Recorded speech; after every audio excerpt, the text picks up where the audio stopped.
আসসালামু আলাইকুম স্যার। ওয়ালাইকুম সালাম। স্যার আসসালামু আলাইকুম। ওয়ালাইকুম সালাম।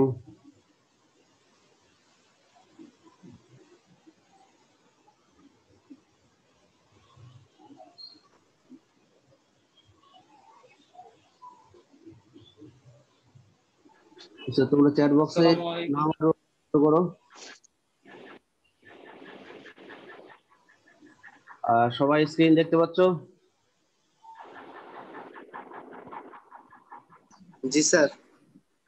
আর আগে যে পড়াগুলো পড়েছি সেগুলো কি বাসায় পড়তেছো? জি স্যার। আচ্ছা, কে একজন বলো দেখি।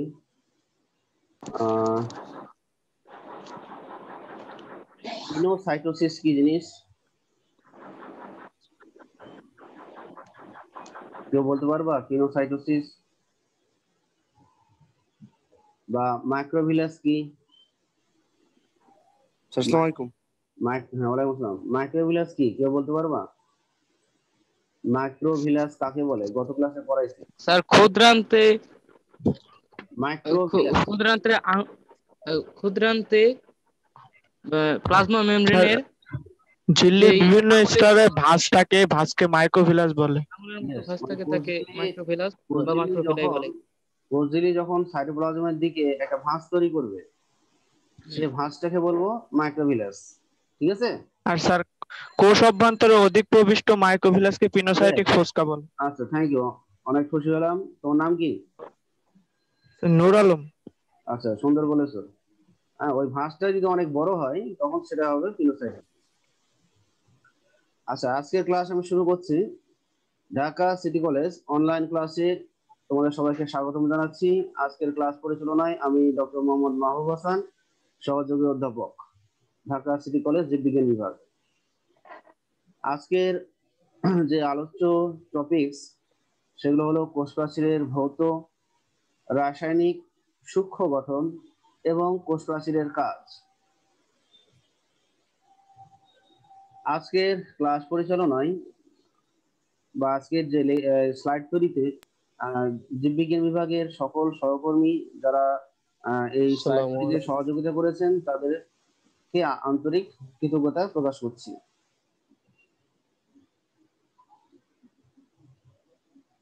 যথারীতি আমরা এই স্লাইড তৈরিতে যে সমস্ত লেখকের বই আমরা ব্যবহার করেছি, হ্যাঁ, আমরা Hasan book house, Kajal brothers limited, Mobil publications, Gazi publishers, হ্যাঁ, ইত্যাদি লেখকের বই আমরা সহযোগিতা হিসেবে নিয়েছি।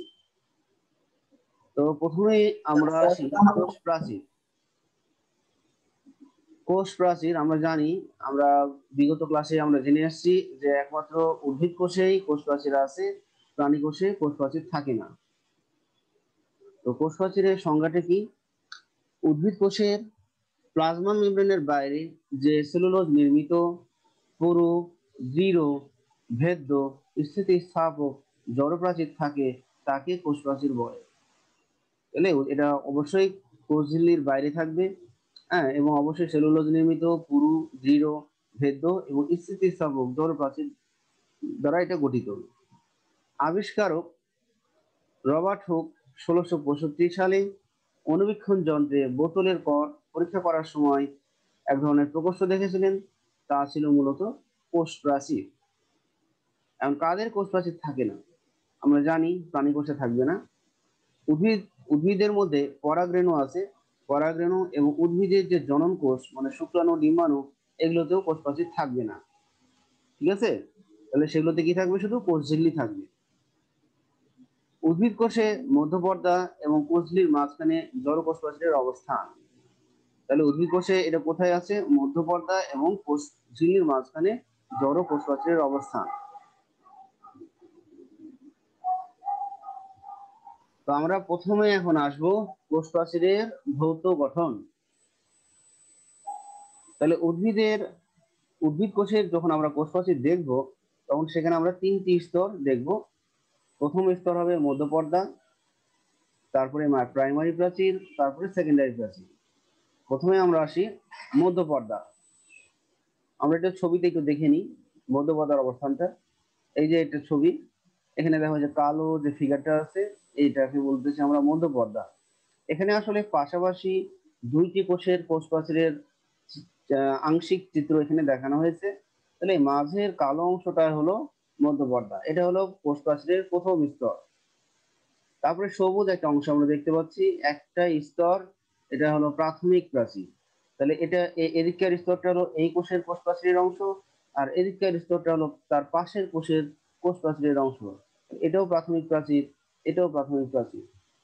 আচ্ছা, এবার আরেকটা সবচেয়ে বাইরে যেটা আছে সেটা হলো কি, এটা হলো সেকেন্ডারি প্রাচীর। এখানে নীল রঙের তিনটা লেয়ার দেখতে পাচ্ছি আমরা। তাহলে সেকেন্ডারি প্রাচীর রয়েছে তিনটা লেয়ার। হ্যাঁ, তাহলে কালোটা হলো প্রাথমিক প্রাচীর, সবুজের অংশটা হলো প্রাথমিক প্রাচীর, আর নীল অংশগুলো হলো সেকেন্ডারি প্রাচীর। তাহলে এটা হলো একটা কোষের কোষ প্রাচীর। তার পাশের কোষের কোষ প্রাচীর এদিকেও যথাক্রমে এটা হলো মধ্যপর্দা, এটা হলো প্রাথমিক প্রাচীর, আর এই নীল অংশগুলো হলো সেকেন্ডারি প্রাচীর। তাহলে আমরা ছবিগুলো দেখলাম। এখানে আমরা আরো দুটো জিনিস দেখতে পাচ্ছি, পিট পিয়ার এবং পিট মেমব্রেন। এখানে আমরা দেখতে পাচ্ছি এই যে এই জায়গায় শুধু মধ্যপর্দা আছে, এই সাইডও ফাঁকা, আবার এই সাইডও ফাঁকা। এই ফাঁকা অংশগুলোতে প্রাইমারি প্রাচীর এবং সেকেন্ডারি প্রাচীর নাই, শুধু কি রয়েছে, শুধু রয়েছে মধ্যপর্দা। তাহলে এই ফাঁকা অংশটা হলো একটা কোষের কোষ প্রাচীরের ফাঁকা অংশ, এদিককার ফাঁকাটা হলো তার পাশের কোষের কোষ প্রাচীরের ফাঁকা অংশ। যদি আমরা একটা কোষের কোষ প্রাচীরের ফাঁকা অংশ চিন্তা করি, তাহলে এটাকে আমরা বলবো ওই কোষের এটা কূপ অংশ, ওই কোষ প্রাচীরের এটা কূপ অংশ। এটাও কূপ, এটা একটা কোষের কোষ প্রাচীরের কূপ, আর এটা হলো আরেকটা কোষের কোষ প্রাচীরের কূপ। এভাবে দেখা গেল যে পাশাপাশি দুটি কোষের কোষ প্রাচীরের দুই বিপরীতমুখী কূপকে আমরা বলবো পিট পেয়ার। আমি আবার বলতেছি, পাশাপাশি দুইটি কোষের কোষ প্রাচীরের দুই বিপরীতমুখী কূপকে পিট পেয়ার বলে। এখানে আমরা আরেকটা অংশ দেখতে পাচ্ছি, এটা হলো পিট মেমব্রেন। তাহলে পিট মেমব্রেন আমরা কাকে বলবো? তাহলে এই যে কূপ সংলগ্ন যে এলাকায় আছে, কূপ সংলগ্ন এলাকায় শুধু কার অংশ আছে? কালো অংশ। কালো অংশ মানে মধ্যপর্দা। তাহলে কূপ সংলগ্ন এলাকায় যে মধ্যপর্দার যে অংশটি বিদ্যমান, সেই অংশটাকে আমরা বলবো pit membrane. Pit membrane. Clear? হ্যাঁ, তাহলে আমরা এই ছবিটা একটু বুঝাই দিলাম, আমরা এবার বর্ণনায় যাই। তাহলে আমরা আসি মধ্যপর্দা। তাহলে কোষ প্রাচীরের যে স্তরটি দুটি পাশাপাশি কোষের মধ্যবর্তী সাধারণ পর্দা হিসেবে অবস্থান করে তার নাম মধ্যপর্দা বা মধ্য ল্যামেলা। আমরা একটু আগেই দেখলাম যে দুইটি পাশাপাশি কোষ প্রাচীরের যে স্তরটা একবারে কোষ প্রাচীরের মাঝামাঝি আছে, মধ্যবর্তী অংশে আছে, হ্যাঁ, এবং একটা সাধারণ পর্দা হিসেবে অবস্থান করছে, তাকে আমরা বলছি মধ্যপর্দা। এটা সৃষ্টি হয় কখন?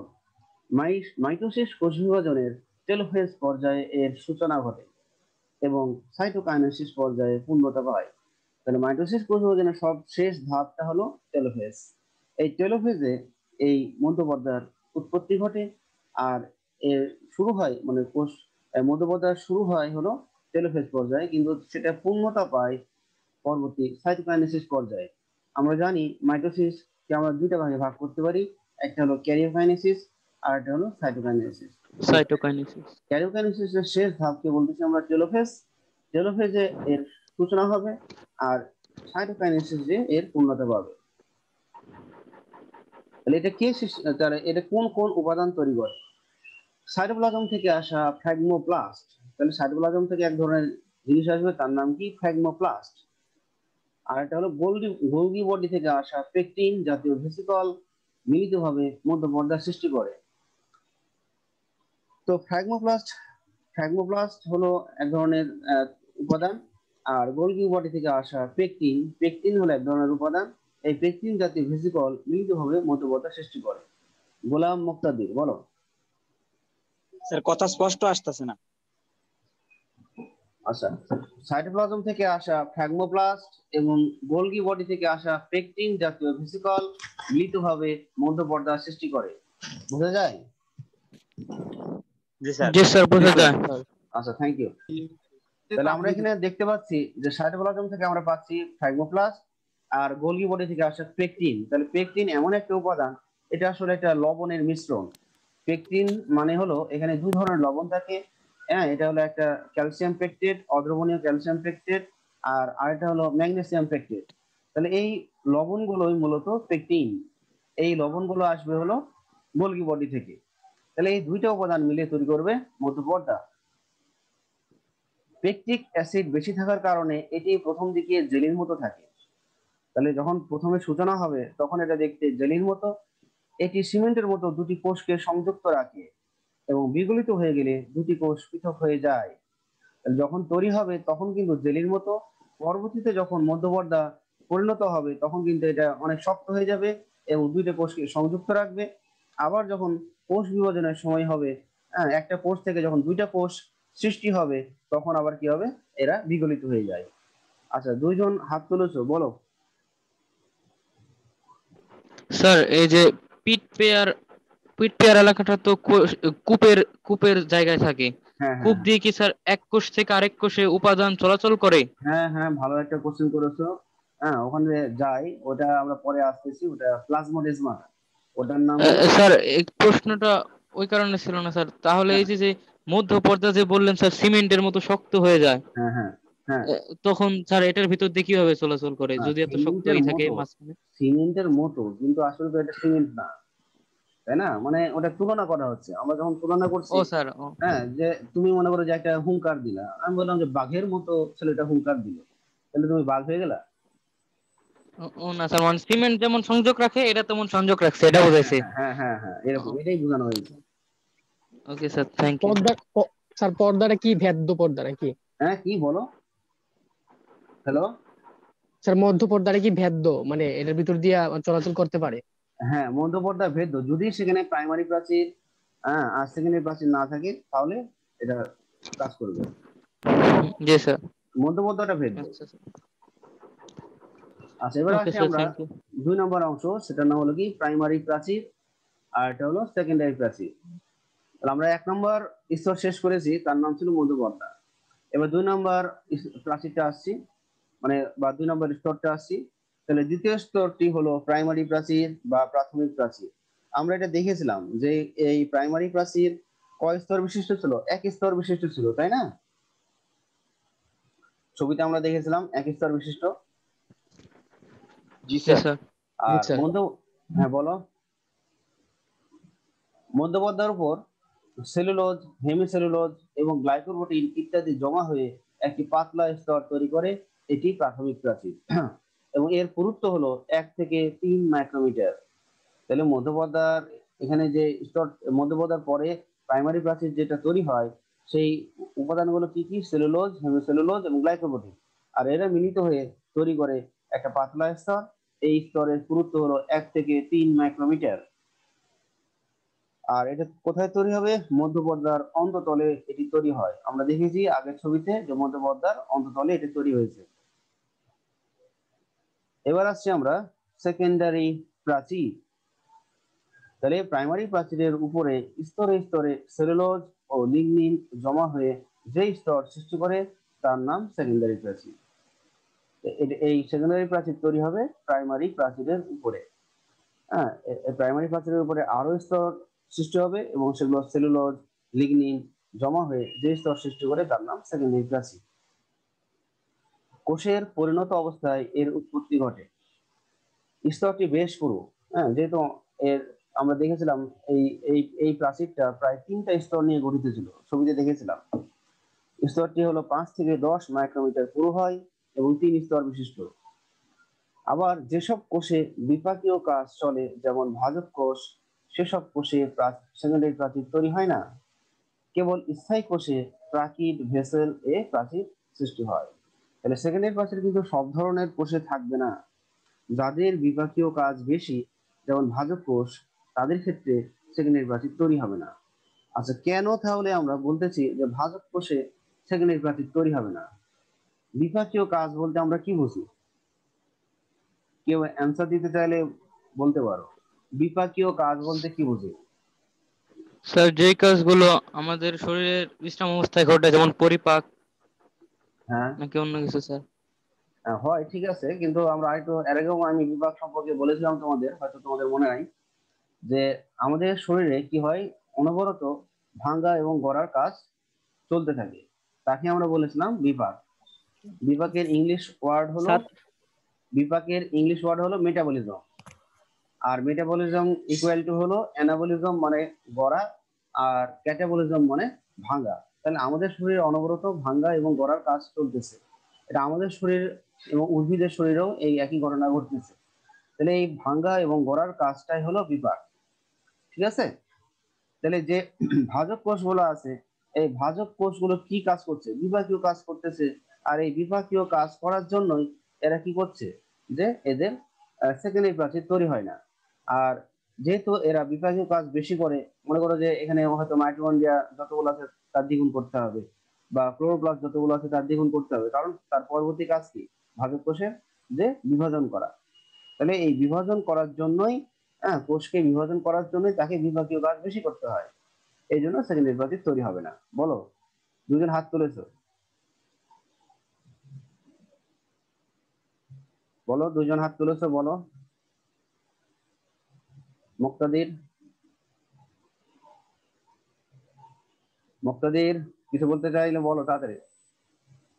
গোলাম মুক্তাদির, সাউন্ড সাউন্ড প্রবলেম নাকি? না স্যার, শোনা যাচ্ছে। হ্যাঁ, তো হাত তুলেছো কি কারণে বলো? স্যার হাত তো তুলি নাই। ও আচ্ছা, তো রেজ দেখাচ্ছে। আগে স্যার নেটওয়ার্কের সমস্যা। ও আচ্ছা, ঠিক আছে। আচ্ছা, সবাই এবারে খেয়াল করো, এখানে আরেকটা ছবি আমরা দেখতে পাচ্ছি। এখানে হলো একটা পূর্ণাঙ্গ, পাশাপাশি এখানে একটা পূর্ণাঙ্গ কোষের কোষ প্রাচীর ভিতরে দেওয়া আছে, আর তার পাশে আবার আরো অনেকগুলো কোষ। তাহলে এখানে এটা মেইনলি একটা কোষ, এটা একটা কোষ, এটা একটা কোষ, এটা একটা কোষ, এখানে একটা কোষ, একটা কোষ। তাহলে এখানে কয়টা কোষ আছে? 1 2 3 4 5 6, 6 আর ভিতরে একটা, 7টা।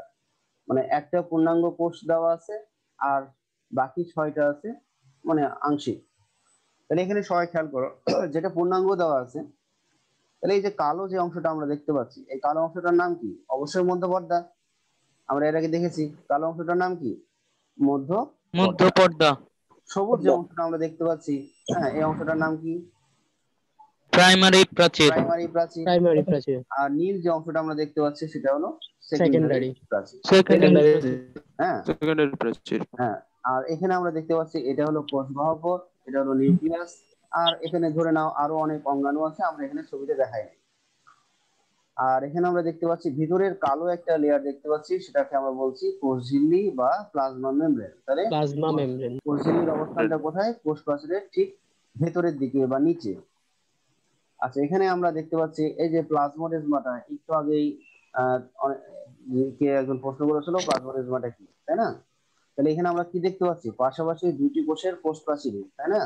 এটা হলো পাশাপাশি দুইটি কোষের কোষ প্রাচীর, কিন্তু পাশাপাশি দুটি কোষের কোষ প্রাচীরের খুব সংলগ্ন এলাকায়, এটা হলো খুব সংলগ্ন এলাকা, খুব সংলগ্ন এলাকায় যে সূক্ষ্ম সাইটোপ্লাজমিক সূত্রক, এখানে ছোট ছোট সাইটোপ্লাজমিক সূত্রক দ্বারা এক কোষ আরেক কোষের সাথে সংযোগ রক্ষা করে। তাহলে যে সাইটোপ্লাজমিক সূত্রক গুচ্ছ আছে, এই সাইটোপ্লাজমিক সূত্রক গুচ্ছকেই আমরা বলবো প্লাজমোডেজমাটা। তাহলে এই প্লাজমোডেজমাটার অবস্থান কোথায়? পাশাপাশি দুইটি কোষের কোষ প্রাচীরের খুব সংলগ্ন এলাকায়। এই খুব মানে সংলগ্ন, পিট পেয়ারের দিকে। হ্যাঁ, খুব সংলগ্ন এলাকায় কি কি রয়েছে? ক্ষুদ্র ক্ষুদ্র সাইটোপ্লাজমিক সূত্রক রয়েছে। আর এই সাইটোপ্লাজমিক সূত্রক দিয়েই পাশাপাশি দুইটি কোষের কোষ প্রাচীরের মধ্যে সংযোগ স্থাপন হয়। আর যে সংযোগটা হয় তাকে বলতেছি আমরা প্লাজমোডেজমাটা। হ্যাঁ, আর এখানে যে মধ্যপর্দার যে অংশটা আমরা দেখতে পাবো, সেটাকে আমরা কি বলবো? Pit membrane. এই যে এখানে আমরা দেখতে পাচ্ছি, এই যে আমরা এখানে বলতেছি এবার কোষ প্রাচীরের ভৌত গঠন। কূপ এলাকা, কূপ জিনিসটা কি আমরা বলেছি, আবার এখানে আমি বলতেছি, মধ্যপর্দার উপরে মাঝে মাঝে প্রাথমিক প্রাচীর সৃষ্টি না হলে যে সরু নলাকার গর্তের সৃষ্টি হয়, তাই হলো কূপ। এটি প্রাচীরের সবচেয়ে পাতলা এলাকা। আমরা বলেছিলাম কূপ যখন আমরা দেখাই যে মধ্যপর্দার উপরে মাঝে মাঝে প্রাথমিক প্রাচীর বা সেকেন্ডারি প্রাচীর সৃষ্টি না হলে, আসলে প্রাথমিক প্রাচীর যদি তৈরি না হয় তাহলে সেকেন্ডারি প্রাচীর আদৌ তৈরি হবে না। এই জন্য এখানে প্রাথমিক প্রাচীর সেকেন্ডারি প্রাচীর বলতে পারো, আদারওয়াইজ প্রাথমিক প্রাচীর বললেও অসুবিধা নাই। তাহলে মধ্যপর্দার উপরে মাঝে মাঝে প্রাথমিক প্রাচীর সৃষ্টি না হলে যে সরু নলাকার গর্তের সৃষ্টি হয়, তাই হলো কূপ। আর এটা হবে সবচেয়ে পাতলা এলাকা। পিট মেমব্রেন, এটাও তোমাদের বলেছি যে দুটি পাশাপাশি কোষের কূপ একটি অপরটির উল্টো দিকে মুখোমুখি অবস্থিত এবং কূপ দুটির মাঝখানে কেবল মধ্যপর্দা থাকে। হ্যাঁ, এই মধ্যপর্দাকে আমরা বলবো পিট মেমব্রেন। ঠিক আছে, এই মধ্যপর্দাকে আমরা কি বলবো? Pit membrane. আমরা এখানে একটা কোশ্চেন করতে পারি যে পিট মেমব্রেনকে মধ্যপর্দা বলা যায়, কিন্তু মধ্যপর্দাকে পিট মেমব্রেন বলা যাবে? না স্যার, বলা যাবে না। আচ্ছা, কারণ এবার আমরা মধ্যবর্তার কারণ পিট মেমব্রেন কোনটা? যেখানে প্রাথমিক প্রাচীর থাকবে না এবং অবশ্যই কূপ সংলগ্ন এলাকায় থাকতে হবে। ঠিক আছে, এবং এই কূপ সংলগ্ন এলাকায় যে মধ্যবর্তাটা থাকবে সেটাই হলো পিট মেমব্রেন। পিট পেয়ার। তাহলে আমরা এখানে দেখতে পাচ্ছি যে পাশাপাশি দুটি কোষের কূপ সংলগ্ন এলাকায় মুখোমুখি যে দুটি কূপ, এই যে আমরা এখানে দেখতে পেয়েছি যে এদিকে একটা কূপ, এদিকে একটা কূপ, এই মুখোমুখি দুইটা কূপকে একত্রে আমরা বলবো পিট পেয়ার। এটা একটা পিট পেয়ার, এটা একটা পিট পেয়ার। প্লাজমোডেসমাটা, এটা একটু আমি বুঝালাম, আবার এখানে দেওয়া আছে, কি দেওয়া আছে? যে পিট মেমব্রেনে অতি সূক্ষ্ম অনেক ছিদ্র থাকে, যাদের মধ্য দিয়ে উভয় কোষের সাইটোপ্লাজম ক্ষুদ্র ক্ষুদ্র সূত্রক দ্বারা সংযুক্ত থাকে। সংযোগকারী এই সূত্রগুচ্ছকে প্লাজমোডেসমাটা বলে। ঠিক আছে, তাহলে এক বচনে হবে প্লাজমোডেসমাটা আর বহু বচনে হবে প্লাজমোডেসমা। তাহলে আমরা এতক্ষণ যেটা পড়লাম, মনে করো যে কোষপ্রাচীরের ভৌত গঠন, হ্যাঁ, আর এটা আমরা সবাই বুঝেছি। কোষপ্রাচীরের ভৌত গঠন কি আমরা সবাই বুঝেছি? জি স্যার। জি আলহামদুলিল্লাহ। স্যার। তাহলে এখন আমরা আসি কোষপ্রাচীরের রাসায়নিক গঠন। আমরা যে ভৌত গঠনগুলো পড়লাম, হ্যাঁ, ওই অংশগুলোই এখানে আছে। এই যে মধ্যপর্দা, এটা এক সাইডে আছে কোষপ্রাচীরের স্তর, আরেক সাইডে আছে রাসায়নিক উপাদান। তাহলে কোষপ্রাচীরের স্তর প্রথমটা কি ছিল? মধ্যপর্দা। এখানে কি কি রাসায়নিক উপাদান থাকবে সেটা এখানে দেওয়া আছে। অধিক পরিমাণে পেকটিক অ্যাসিড থাকবে, এছাড়া অদ্রবণীয় ক্যালসিয়াম পেকটেট এবং ম্যাগনেসিয়াম পেকটেট লবণ, এদেরকে একত্রে পেকটিন বলে। এটা ইতিমধ্যে আমি বলেছি যে পেকটিন আসলে এক ধরনের লবণের মিশ্রণ। এছাড়াও অল্প পরিমাণে প্রোটোপেকটিন থাকে। তাহলে মধ্যপর্দান কি কি রাসায়নিক উপাদান দ্বারা গঠিত? হ্যাঁ, অধিক পরিমাণে পেকটিক অ্যাসিড, তারপরে আমরা বলতে পারি পেকটিন, তারপরে আমরা বলতে পারি প্রোটোপেকটিন। ঠিক আছে, তাহলে এই তিনটা নাম মনে রাখতে হবে: অধিক পরিমাণে পেকটিক অ্যাসিড, পেকটিন আর প্রোটোপেকটিন। তারপরে যদি আরো বেশি লিখতে চাও, তখন পেকটিন জিনিসটা কি ব্র্যাকেটে লিখে দিলা, যে অদ্রবণীয় ক্যালসিয়াম পেকটেট এবং ম্যাগনেসিয়াম পেকটেট লবণ। ক্লিয়ার? এবার আসবো প্রাইমারি প্রাচীর। তাহলে প্রাইমারি প্রাচীর কি কি নিয়ে গঠিত? সেলুলোজ, সেলুলোজ, হেমিসেলুলোজ আর গ্লাইকোপ্রোটিন। সেলুলোজ, হেমিসেলুলোজ আর গ্লাইকোপ্রোটিন, মেইনলি তোমরা এই তিনটা মনে রাখবা। হ্যাঁ, এছাড়াও যাদের আরো বেশি ইনফরমেশন দেওয়া, মনে করো যাদের ক্যাপাসিটি আছে, হ্যাঁ, তারা তখন লিখবা হেমিসেলুলোজে কি কি নিয়ে গঠিত। হেমিসেলুলোজে থাকবে জাইল্যান্স, অ্যারাবান্স, গ্যালাকট্যান্স ইত্যাদি পলিস্যাকারাইড থাকে। ঠিক আছে, তাহলে কি কি থাকবে? হেমিসেলুলোজে জাইল্যান্স, অ্যারাবান্স, গ্যালাকট্যান্স ইত্যাদি পলিস্যাকারাইড নিয়ে সেই হেমিসেলুলোজ গঠিত। জাইলোগ্লুকান নামে হেমিসেলুলোজ কোষপ্রাচীর গঠনে ক্রস লিঙ্ক হিসেবে কাজ করে। তাহলে জাইলোগ্লুকান নামে আরো এক ধরনের হেমিসেলুলোজ আছে। এরা কি করবে? যে প্রাইমারি প্রাচীরের যে উপাদানগুলো আছে, হ্যাঁ, প্রাইমারি প্রাচীরের যে উপাদানগুলো আছে তাদের মধ্যে একটা ক্রস লিঙ্ক, মানে একটার সাথে আরেকটা কানেকশন ঘটাবে। হ্যাঁ, এই কানেকশনটাকে আমরা বলবো ক্রস লিঙ্ক। এবং এই ক্রস লিঙ্কটা কে ঘটাবে? এই ক্রস লিঙ্কটা ঘটাবে জাইলোগ্লুকান নামক এক ধরনের হেমিসেলুলোজ। তাহলে আমরা প্রাইমারি প্রাচীর কি কি রাসায়নিক উপাদান দ্বারা গঠিত বলবো। প্রথমে আমাদের মনে রাখতে হবে সেলুলোজ, হেমিসেলুলোজ আর এটা হলো গ্লাইকোপ্রোটিন। এই তিনটা তোমাকে অবশ্যই লিখতে হবে। এরপরে তুমি কি লিখবা? যে হেমিসেলুলোজ গুলোর মধ্যে কি জাইল্যান্স, অ্যারাবান্স, গ্যালাকট্যান্স ইত্যাদি নিয়ে হেমিসেলুলোজ গঠিত। তারপরে কি লিখবা? যে জাইলোগ্লুকান নামে আরো এক ধরনের হেমিসেলুলোজ রয়েছে, যারা কি করে? যে এই কোষপ্রাচীর গঠনে ক্রস লিঙ্ক হিসেবে কাজ করে। এবার আসছি আমরা সেকেন্ডারি প্রাচীর।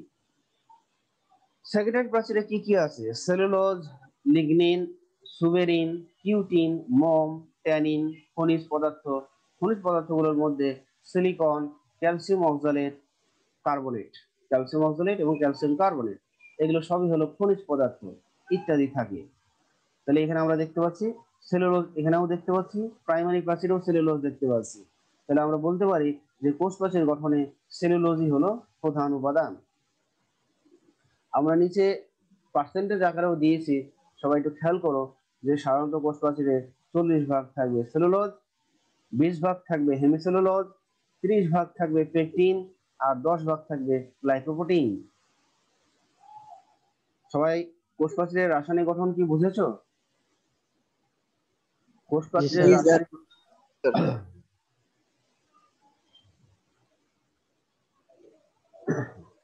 আচ্ছা, এবার আসবো আমরা কোষ প্রাচীরের সূক্ষ্ম গঠন। কোষ প্রাচীরের সূক্ষ্ম গঠন। তাহলে কোষ প্রাচীরের একটু আগে আমরা জানলাম কোষ প্রাচীরের প্রধান উপাদানের নাম কি? সেলুলোজ। সেলুলোজ হলো একটি পলিস্যাকারাইড। পলিস্যাকারাইড জিনিসটা কি মনে আছে কারো? পলিস্যাকারাইড কাকে বলে? কেউ কি জানো পলিস্যাকারাইড কাকে বলে? স্যার অনেকগুলো মনোস্যাকারাইড মিলে পলিস্যাকারাইড। হ্যাঁ হয়েছে, তো সেই মনোস্যাকারাইড গুলো কমপক্ষে কতগুলো থাকতে হবে? 6 কার্বন বিশিষ্ট গ্লুকোজে না অসংখ্য কার্বন না, আমি বলছি মনোস্যাকারাইড গুলো কমপক্ষে সংখ্যায় কতটি থাকতে হবে কমপক্ষে? স্যার না না স্যার 3 এর চেয়ে বেশি, 3 না, থেকে না। 10। না হয়নি, আমি আবার বলতেছি। তাহলে আমরা বলতেছি পলিস্যাকারাইড মানে কি? যেসব কার্বোহাইড্রেটকে আদ্র বিশ্লেষণ করলে 10-এর অধিক সংখ্যক 10-এর অধিক সংখ্যক মনোস্যাকারাইড পাওয়া যায়, তাকে আমরা বলবো পলিস্যাকারাইড। ঠিক আছে? তাহলে কমপক্ষে কতর বেশি হতে হবে? 10-এর বেশি হতে হবে। যদি মনোস্যাকারাইড 3 থেকে 10 হইতো তাহলে সেটা হয়তো অলিগোস্যাকারাইড। বুঝছো? যদি আদ্র জি স্যার। কার্বোহাইড্রেটকে আদ্র বিশ্লেষণ করে যদি 3 থেকে 10টি মনোস্যাকারাইড পাওয়া যেত তাহলে সেটা অবশ্যই অলিগোস্যাকারাইড। আবার যদি কার্বোহাইড্রেটকে আদ্র বিশ্লেষণ করলে 2টি মনোস্যাকারাইড পাওয়া যেত তখন তাকে আমরা বলতাম ডাইস্যাকারাইড। আর মনোস্যাকারাইড কাকে বলে? যে কার্বোহাইড্রেটকে বিশ্লেষণ করলে কোনো মনোস্যাকারাইড মনোস্যাকারাইডের আর কোনো ক্ষুদ্র, মানে যে কার্বোহাইড্রেটকে বিশ্লেষণ করলে আর কোনো ক্ষুদ্র উপাদান পাওয়া যায় না, তাকে বলবো মনোস্যাকারাইড। তাহলে আমরা কি পলিস্যাকারাইড বুঝেছি সবাই? জি স্যার।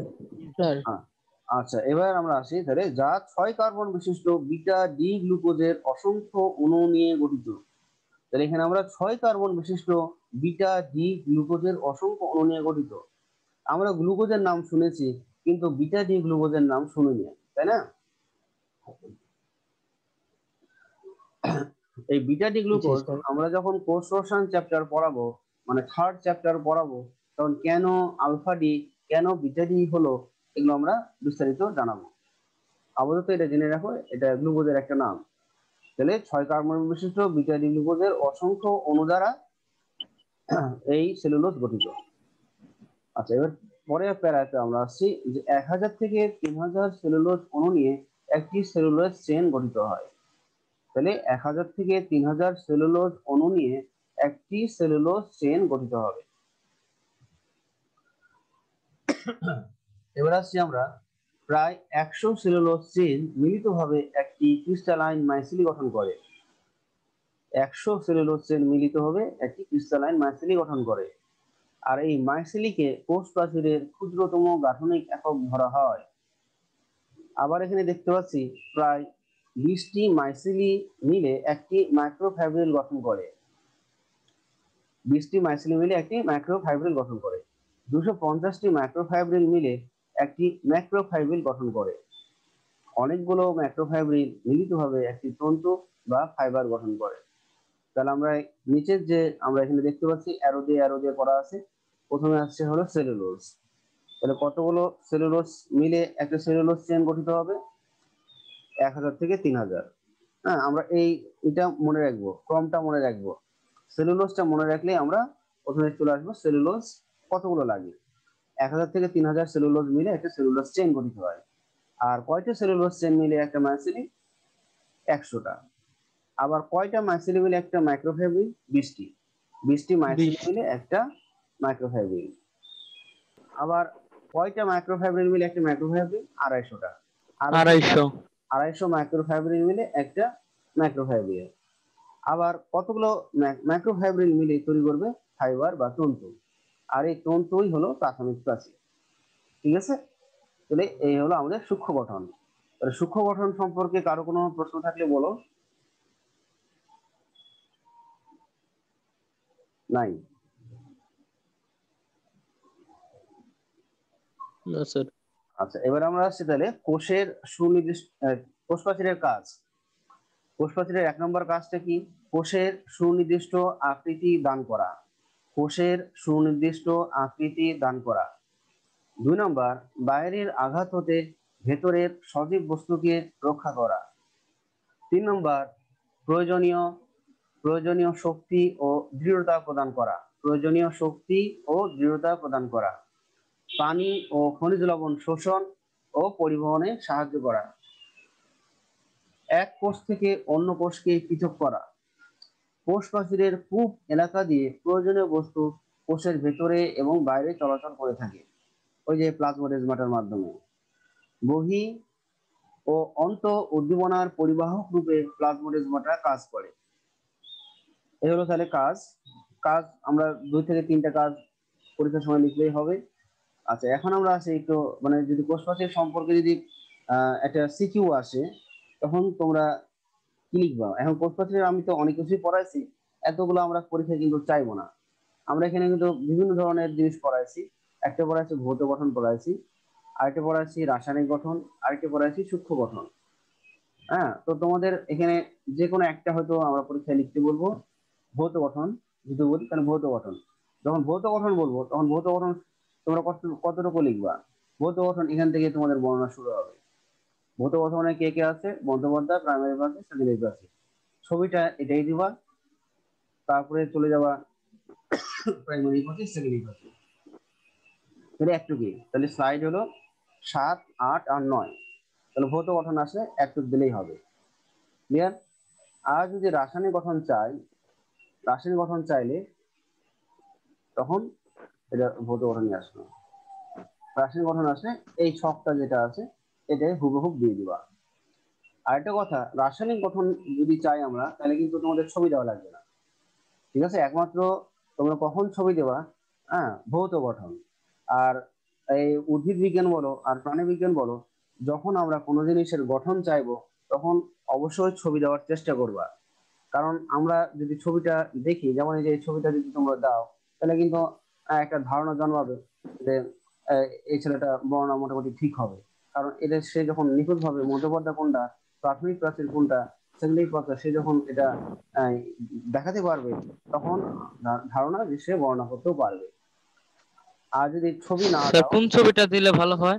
এইটা এইটা এইটা নাকি ওই যে এটা এটা এটা সম্পূর্ণ কোষ একটা ছিলেন? না না না, যে এটা যেটা দেখাচ্ছি আমি, তাহলে ভৌত গঠন আসলে এই ছবিটা দিবা। ক্লিয়ার? প্লাস ভৌত গঠন আসলে 7, 8 আর 9 এই স্লাইড গুলো লিখে দিবা। আর যদি রাসায়নিক গঠন আসে, রাসায়নিক গঠন আসলে ও আরেকটা স্লাইড থেকে গেছে, 7, 8, 9, আর এটা হলো এটা হলো 11 নম্বর। তাহলে 7, 8, 9 আর 11 ভৌত গঠনের ক্ষেত্রে এই 4টা স্লাইড লিখবা। ওকে, সবাই বুঝতে পেরেছো? তাহলে ভৌত গঠন আসলে কত নম্বর স্লাইড লিখতে হবে? 7, 8, 9, 11। কারণ এই 11। কূপ এলাকার অংশগুলো ভৌত গঠনের অংশ। এবার আসছি আমরা রাসায়নিক গঠন। তাহলে রাসায়নিক গঠনে যখন আসবে, রাসায়নিক গঠনে কখনোই আমরা ছবি চাইবো না। রাসায়নিক গঠনে তোমরা এখানে বলে দিবা কোষ প্রাচীরের স্তরগুলোর নাম এই, রাসায়নিক উপাদানগুলো ডান পাশে ভাবে ছক আকারেও লিখতে পারো বা প্যারা আকারেও লিখতে পারো। কোষ প্রাচীরের সূক্ষ্ম গঠন আসলেও আমরা ছবি চাইবো না। হ্যাঁ, তখন এই সূক্ষ্ম গঠনগুলো লিখে দিবা। আচ্ছা, তাহলে আজকের পড়া আমাদের প্রায় শেষ। তো আমরা এখন কিছু তোমাদেরকে কোশ্চিন করি। হ্যাঁ, যারা পারবা একটু হাত তুলো, তাহলে সুবিধা হবে। যেমন প্লাজমোডেজমাটা, প্লাজমোডেজমাটা কি? কেউ অ্যান্সার দিতে চাইলে হাত তুলতে পারো। প্লাজমোডেজমাটা, সজীব হোসেন বলো। স্যার মধ্য পর্দার মধ্যে যে সূক্ষ্ম সূত্র দ্বারা যে একটা পথ তৈরি হয়, যা দিয়ে কোষের মধ্যে এক কোষ থেকে অন্য কোষে বস্তু চলাচল করে, তাকে প্লাজমোডেজমাটা বলে। আচ্ছা, আরো কয়েকজন হাত তুলেছো, 3 পার্টিসিপেন্ট। হ্যাঁ, আরো যে আরেকজন বলো, সজীবের পরে আর যে বলতে চাও বলো। দুটি পাশাপাশি কোষের প্রাচীরের সূক্ষ্ম ছিদ্র পথে হ্যাঁ, নলাকার যে সাইটোপ্লাজমিক সংযোগ স্থাপিত হয় তাকে প্লাজমোডেজমাটা বলা হয়। অনেকটাই হয়েছে, তবে এখানে বলতে হবে পাশাপাশি দুইটি কোষ প্রাচীরের কূপ এলাকায়, এই কথাটা অ্যাড করে দিবা। ক্লিয়ার? কি বললাম? জি স্যার। পাশাপাশি দুইটি কোষ প্রাচীরের কূপ এলাকায় বা কূপ সংলগ্ন এলাকায় যে সূক্ষ্ম সাইটোপ্লাজমিক সূত্রক দ্বারা সংযোগ তৈরি হয়। ওকে। আচ্ছা, এবার আরেকজন বলো, আমি তো বলে দিলাম, হেল্প করলাম। আরেকজন বলো ফাইনালি। কেউ বলবো না? আচ্ছা, আমি আবার একবার বলতেছি, তারপর আবার বলবা। পাশাপাশি পাশাপাশি দুটি কোষ প্রাচীরের খুব সংলগ্ন এলাকায় যে সূক্ষ্ম সাইটোপ্লাজমিক সূত্রক দ্বারা সংযোগ তৈরি হয়। এবার কেউ বলতে পারবা? জি স্যার, আমি বলবো স্যার। আচ্ছা বলো, হাত তুলে বলো, আহ, নামটা বলো। আবু নাসের, বলো। স্যার, দুটি কোষের কোষ প্রাচীরের কূপ সংলগ্ন এলাকায় হ্যাঁ, ক্ষুদ্র সাইটোপ্লাজমীয় সূত্রকে সূত্রক দ্বারা প্লাজমোডেজমাটা বলে। সংযোগকে। সূত্রক দ্বারা সংযোগকে প্লাজমোডেজমাটা বলে। আচ্ছা, খুবই সুন্দর হয়েছে এবং ভালো মনোযোগী হওয়ার জন্য খুশি হলাম। এরকম ভাবে সবাই যদি মনোযোগী হও, তাহলে আমার ক্লাস নিতেও খুব ভালো লাগবে, আর তোমাদেরও ক্লাস শুনতে ভালো লাগবে। হ্যাঁ, তোমার মতো মনোযোগী হওয়া সবাইকে দরকার। Thank you. আচ্ছা, এবার বলো তো, এবার একটা সাধারণ কোশ্চেন বলছি, কোষ প্রাচীরের ভৌত গঠন। আসলে এই ভৌত গঠন কয়টা স্তর দ্বারা গঠিত, বা ভৌত গঠনে কয়টা 3টা স্তর দ্বারা। হ্যাঁ, নামগুলো কি কি? মধ্য পর্দা, প্রাথমিক প্রাচীর ও সেকেন্ডারি প্রাচীর। আচ্ছা, কে নাম বলো, তোর নাম কি? সজীব হোসেন স্যার। আচ্ছা, থ্যাংক ইউ। আচ্ছা, এবার আরেকটা কোশ্চেন বলছি, মধ্য পর্দা কোষ বিভাজনের কোন পর্যায়ে উৎপত্তি ঘটে বা সূচনা ঘটে? টেলোফেজ পর্যায়ে। টেলোফেজ। আর এর এর মানে সম্পূর্ণ মধ্য পর্দা গঠিত হয়, পরিণত হয় কোন স্টেপে? সাইটোকাইনেসিস পর্যায়ে স্যার। গুড। হ্যাঁ, অনেক ভালো লাগছে যে পারতেছো। আচ্ছা, পিট পেয়ার কাকে বলে? পিট স্যার কোষের কূপ এলাকায় যে মুখোমুখি দুটি কূপকে কূপ এলাকায়, হ্যাঁ, মুখোমুখি কূপ দুটি এলাকা। কোষকে মুখোমুখি দুটি কূপকে পিট পেয়ার বলে। আরেকবার বলো। কূপ এলাকায় মুখোমুখি দুটি কূপকে পিট হ্যাঁ, পেয়ার হ্যাঁ, বলে। হ্যাঁ, তাহলে মুখোমুখি দুটি কূপ আছে, এই দুই বিপরীতমুখী কূপকে আমরা বলবো পিট পেয়ার। আচ্ছা, সেকেন্ডারি প্রাচীরে কয়টা স্তর থাকবে? 3টা। তিনটি। সেকেন্ডারি প্রাচীরে কয়টা স্তর থাকবে? 3টে। হ্যাঁ, ঠিক আছে। সেকেন্ডারি প্রাচীর কোন কোষে থাকে আর কোন কোষে থাকে না? ট্রাকিড এবং ফাইবার। ভাজক কোষে থাকবে না, ভাজক কোষে থাকবেন। থাকবে না। ট্রাকিড এবং ফাইবারে থাকে। ট্রাকিড এবং ভেসেল এগুলোতে থাকবে। ঠিক আছে। আচ্ছা, পেকটিন কি? What is pectin? পেকটিন কাকে বলে? তার গলগি বডি থেকে আসা উম, না, একটা পদার্থ যে পেকটিনের ফরমেশনটা কি? লবণ। অজৈব ম্যাগনেসিয়াম লবণ ও ক্যালসিয়াম লবণ। হ্যাঁ, অদ্রবণীয় ক্যালসিয়াম পেকটেট অদ্রবণীয় এবং অদ্রবণীয় ম্যাগনেসিয়াম পেকটেটের লবণ। তো ঠিক আছে, সবাইকে ধন্যবাদ। খুব ভালোভাবে আজকে রেসপন্স দিয়েছো। হ্যাঁ, ভালো লাগছে। তো এভাবে পড়তে থাকো। ওকে, আর সময় বেশি নাই। আসসালামু আলাইকুম। আসসালামু আলাইকুম স্যার। ওয়ালাইকুম আসসালাম ওয়া রাহমাতুল্লাহ। আসসালামু আলাইকুম স্যার। ওয়ালাইকুম আসসালাম।